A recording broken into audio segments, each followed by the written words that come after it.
2024년 1월 11일 목요일 오늘의 오늘 말씀 함께 나누겠습니다. 사도신경으로 신앙 고백 드리겠습니다.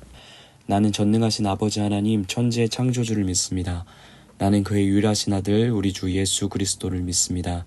그는 성령으로 잉태되어 동정녀 마리아에게서 나시고 본디오 빌라도에게 고난을 받아 십자가에 못 박혀 죽으시고 장사된 지 사흘 만에 죽은 자 가운데서 다시 살아나셨으며 하늘에 오르시어 전능하신 아버지 하나님 우편에 앉아 계시다가 거기로부터 살아있는 자와 죽은 자를 심판하러 오십니다.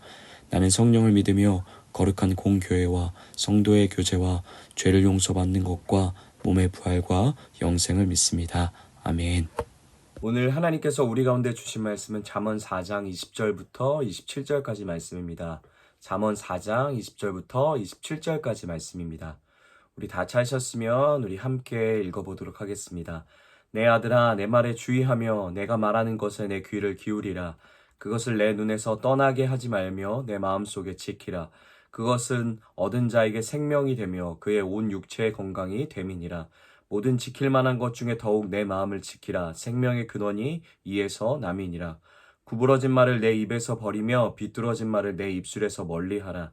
내 눈은 바로 보며 내 눈꺼풀은 내 앞을 곱게 살펴 내 발이 행한 길을 평탄하게 하며 내 모든 길을 든든히 하라. 좌로나 우로나 치우치지 말고 내 발을 악에서 떠나게 하라. 아멘. 우리는 잠언을 통해서 계속해서 지혜에 대한 가르침을 듣고 있습니다. 아버지가 아들을 향해 자기가 살아가면서 경험한 모든 깨달음을 바탕으로 인생을 살아가면서 가장 중요한 것이 무엇인지 사랑하는 아들에게 가르쳐 주고 있는 것이죠.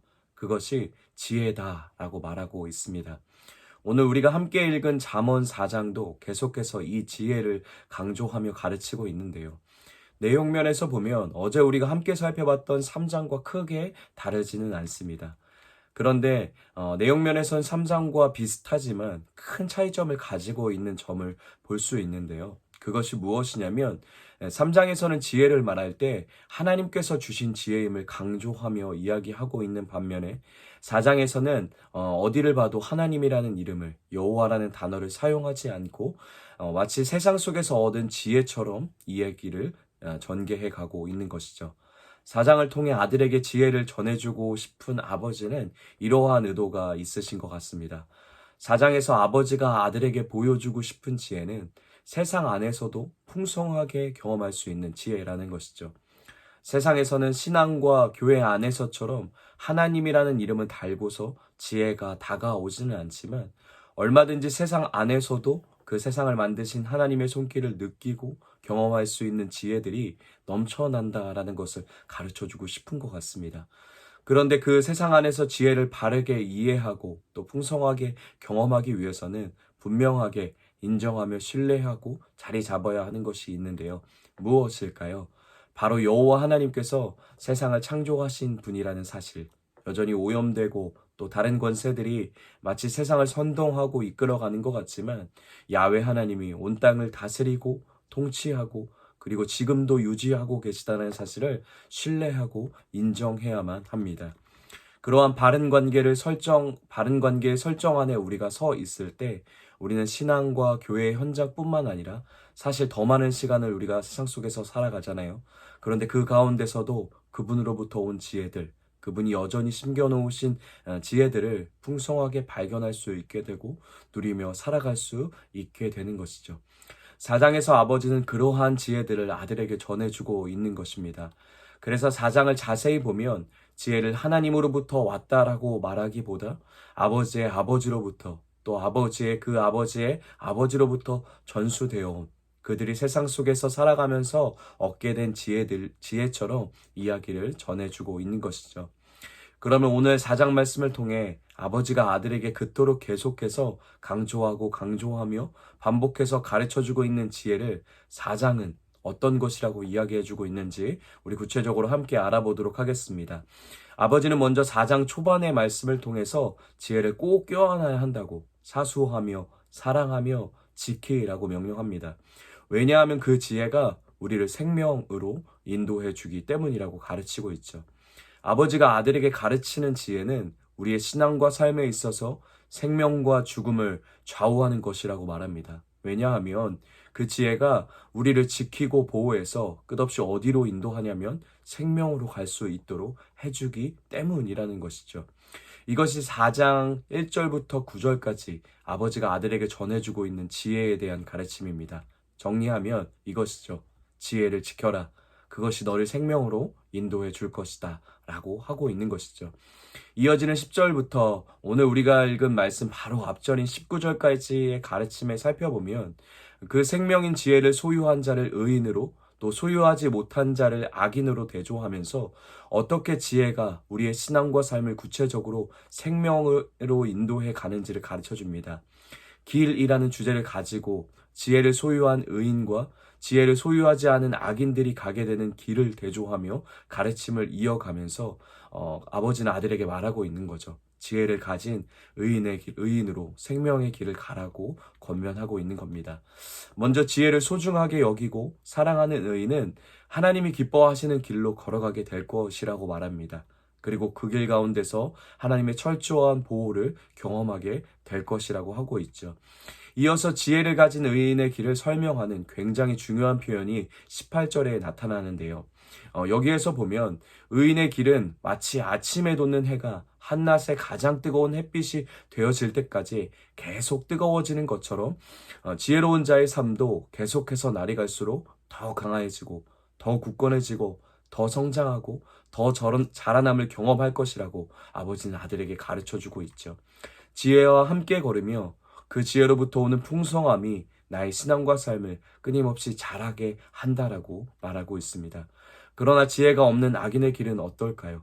그 길은 어둠이어서 자기가 어디서 실수했고 무엇을 잘못했고 어떤 것들의 문제인지 내가 어디에 걸려 넘어졌는지를 깨닫지 못하고 전혀 알 수 없게 된다라고 말합니다. 그렇기에 결국 그 끝은 끝내 죽음을 향해 이르를 수밖에 없다라고 가르치고 있는 것이죠.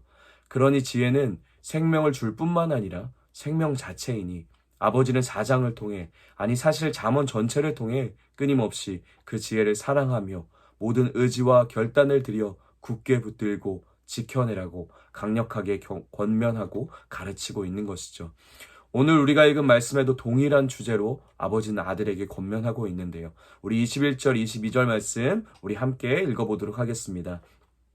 그것을 내 눈에서 떠나게 하지 말며 내 마음속에 지키라. 그것은 얻은 자에게 생명이 되며 그의 온 육체의 건강이 됨이니라. 아멘. 아버지는 아들에게 지혜가 생명이고 생명으로 인도할 길이기에 그 지혜를 꼭 기억하고 마음에 새기라 재차 강조합니다. 그 지혜는 우리의 온 육체를 건강하게 만들 것이라고 표현하고 있는데요. 이것은 단순한 우리의 신체뿐만 아니라 우리가 발을 딛고 살아가는 모든 실제적인 삶, 손으로 만지고 보고 듣고 하는 모든 실존들, 그로부터 지혜가 생명으로 이끌 것이라고 말하고 있는 것이죠. 그냥 단순한 깨달음이 아닌 겁니다. 잠언이 우리에게 말하고 있는 지혜는 그냥 머릿속에 채택될 수 있는 정보나 지식이 아니라 우리의 실제 삶을 올바른 방향과 정직, 곧 고든 길로 인도할 수 있는 실제적인 강력한 생명의 힘인 것이죠. 그런데 오늘 말씀에서 보면 그렇게 지혜가 우리의 신앙뿐만 아니라 우리가 살아가는 삶을 실제적으로 생명으로 인도하기 위해서는 반드시 우리 안에 지혜로 가득 채워져 있어야 하는 부분이 있다라고 강조하고 있는데요. 우리 23절에 나타납니다. 우리 23절 말씀 함께 읽어보도록 하겠습니다. 모든 지킬 만한 것 중에 더욱 내 마음을 지키라. 생명의 근원이 이에서 남이니라. 아멘. 우리에게 너무 익숙한 말씀이죠. 오늘 말씀은 무엇보다 지혜가 우리의 마음을 가득 채우고 지배해야 우리가 생명으로 인도될 수 있다라고 말하고 있습니다. 어제도 우리가 들었지만 성경의 관점에서 보면 마음은 단순한 감정의 기관이나 생각의 기관이 아닙니다. 마음은 전격의 중심인 것이죠. 모든 우리의 지정의를 결정하는 곳이고 그래서 온 육체와 나의 선택과 방향을 결정하는 핵심적인 공간인 것입니다. 그렇게 성경은 끊임없이 마음을 강조합니다. 내 마음을 다하여 하나님을 사랑하라고, 마음을 지키고, 마음을 품지 말고, 마음을 돌이키고, 그리고 새 언약을 그 하나님의 말씀이 우리의 전인격의 가장 핵심이고 중심인 마음에 새기셨다라고 선언하고 있는 것이죠. 그래서 마음이 내 삶을 생명으로 채울지를 결정하는 중요한 공간입니다. 마음이 내 삶이 가야 할 방향과 선택을 내리는 곳이기에 그 마음이 어떠한 결정을 내리냐에 따라서 우리는 생명의 길로 갈 것이냐, 죽음의 길로 갈 것이냐가 결정되기 때문이죠.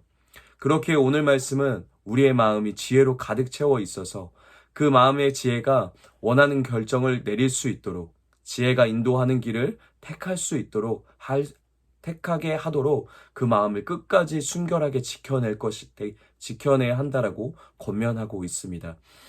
그럼 마지막으로, 그렇다면 마음을 어떻게 지킬 수 있는 것일까요? 오늘을 살아가는 우리가 도대체 어떻게 내 마음의 순결함을 지켜내고 그 마음이 지혜로 가득 채워지게 할 수 있냐라는 거죠. 물론 여러 가지 하나님께서 말씀을 통해 가르쳐 주신 길이 있습니다. 일단 먼저 대전제는 우리의 마음, 딱딱하게 굳어버린 우리의 마음은 우리 안에 자체적으로 해결할 수 있는 방법이 없다라는 것을 인정해야 합니다. 전적인 하나님의 찾아오심으로 도와주셔야 하고 그분의 은혜가 아니면 우리는 그 마음을 새롭게 할 수 없는 것이죠.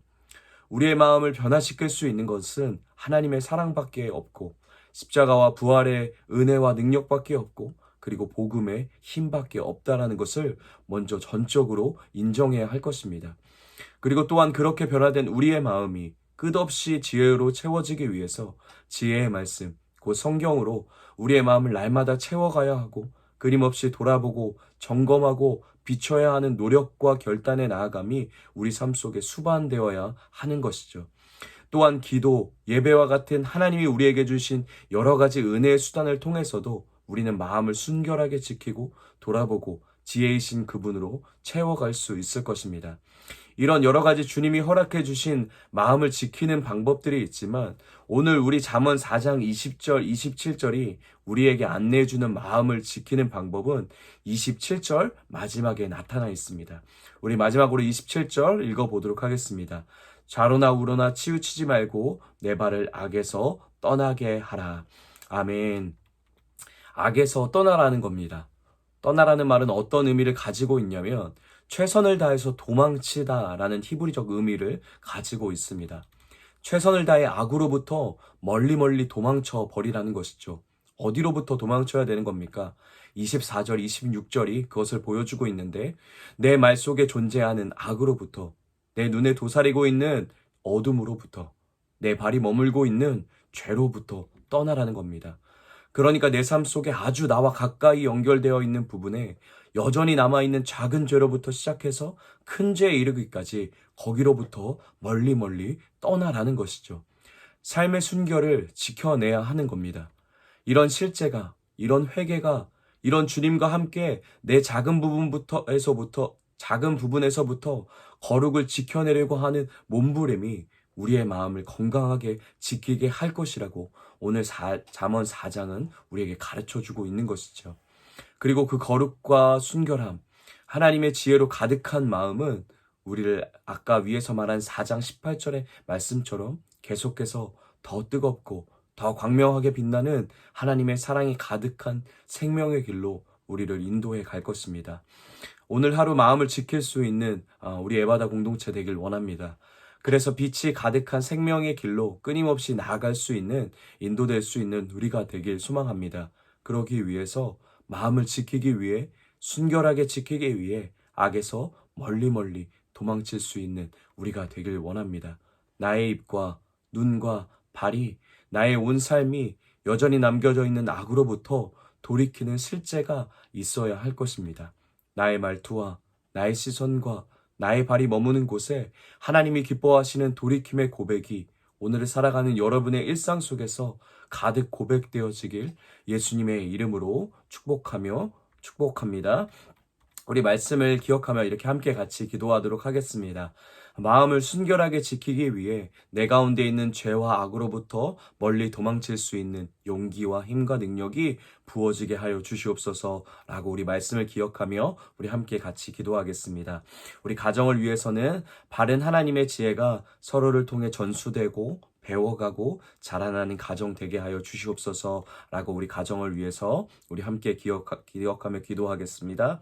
우리 교회를 위해서는 아동팀, 청소년팀, 청년팀, 여름 캠프를 위해서 우리 함께 계속해서 성령이 충만한 겨울 캠프 되게 해달라고, 하나님을 만나는 그런 겨울 캠프, 하나님 안에서 자라남을 경험할 수 있는 그런 시간 될 수 있게 허락해달라고 우리 함께 계속 기도하도록 하겠습니다. 우리 세상을 위해서는 전쟁과 지진, 기근과 추위로 여전히 고통하고 있는 사람들에게 세상 속에 심겨진 하나님의 지혜로부터 오는 위로와 평안이 전해질 수 있게 하여 주시옵소서라고 우리 나라와 세상과 열방을 위해서 우리 계속 함께 기도하도록 하겠습니다. 오늘 공동체 기도는 저를 위해서 함께 같이 기도해 주셨으면 좋겠습니다. 개인의 기도 제목, 정직, 성실, 꾸준함을 가지고 맡겨진 자리를 잘 감당하는 한 해가 되도록, 가정을 위한 기도 제목, 예수님께 받은 사랑과 섬김을 가장 잘 표현하고 나누는 가정이 되도록, 삶의 현장을 위한 기도 제목은 하나님이 허락해 주신 삶의 자리를 기쁨과 감사, 정직과 성실로 그리고 균형 있게 살아낼 수 있도록, 교회를 위한 기도 제목은 본질을 끊임없이 고민하며 하나님이 기뻐하시는 방향으로 함께 걸어가는 교회 되도록, 청년들의 예배의 회복을 위해서, 사회와 나라, 온 세계를 위한 기도 제목은 예수 그리스도의 복음이 세계 각국의 고통으로 신음하는 나라와 민족, 개인들에게 능력으로 전해질 수 있도록, 이러한 기도를 제목을 가지고 있는데 기억하시면서 함께 기도해 주시면 감사하겠습니다. 또한 계속해서 아프신 분들, 육체가 아프신 분들 뿐만 아니라 영적으로나 마음이 아프신 분들을 아시는 분들이 있다면 우리 함께 계속 위로와 또 회복이 있도록 기도해 주셨으면 좋겠습니다. 또한 우리 출산을 앞둔 우리 전희진 사모님과 또 우리 이경 목사님 가정을 위해서 우리 함께 같이 기도하겠습니다. 건강하게 잘 태어나서 하나님 안에서 잘 자랄 수 있는 우리 가정이 될 수 있도록 우리 계속 축복하면서 우리 모든 과정들, 출산하기까지 모든 과정들, 또 출산해서 앞으로의 모든 과정도 하나님께서 지키시고 돌보아 달라고 우리 함께 같이 기도하도록 하겠습니다. 또 개인의 기도 제목, 각자에게 주신 기도 제목, 또 가정을 위한, 또 지체들을 위한, 공동체와 나라 열방을 위한 하나님의 마음으로 주신 기도 제목을 가지고 각자의 자리에서 전심으로 기도하시고 우리 주기도문으로 모든 예배 마치도록 하겠습니다.